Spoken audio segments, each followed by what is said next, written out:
Annyeonghaseyo! Mga kanoo!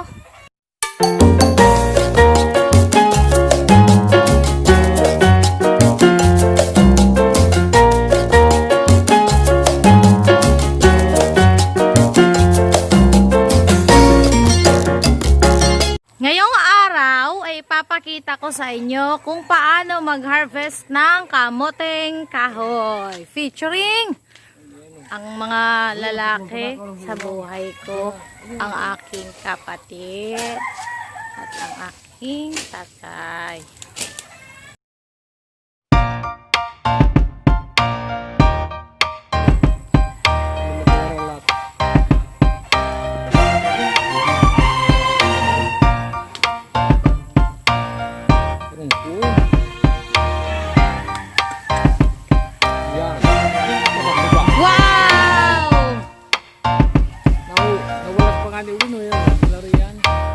One, two, three. 3 down.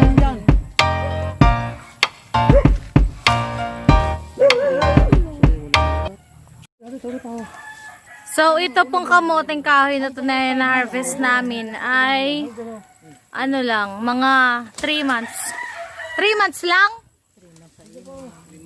Mga 5 months. 5 to 6 months. Ito, nag-harvest na kami. Ibig sabihin, pagdating ko dito, bago mag-lockdown sa Maynila, kakatanim lang nito. Ngayon, tingnan nyo, harvest time na. Mamaya gagawin namin itong nilupak.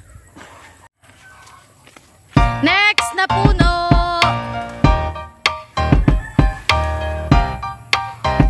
Kaya mo yan! Asan mo? Kaya mo yan! Kaya mo yan! Kayanin mo, brother! Kayanin mo! Ayan, nahihirapan na po siya. Yan. Kasi, ay.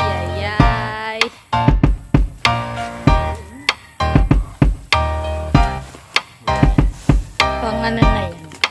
Pangatlo.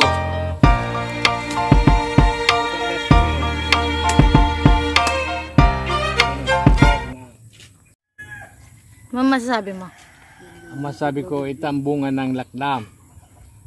March 20, yun ang umpisa ng lockdown. Ito din ang umpisa ng aming pagtanim nito.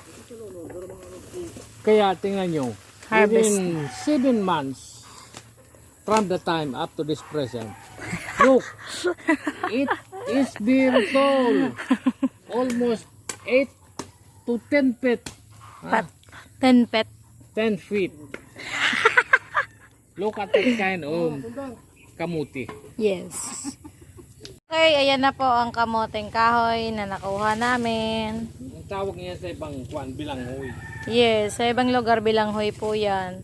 Sa amin, Pwede na to pang merienda, almusal, panangalian. pananghalian, sa iba na medyo nagtitipid sa kanin. Okay, tapos na po ang aming pangunguha ng kamoteng kahoy. Ayan na po nangyari, parang binagyo. At ito na ang aming nakuha. Okay, let's go. Uwi na kami. Magluluto na kami ng bilanghoy.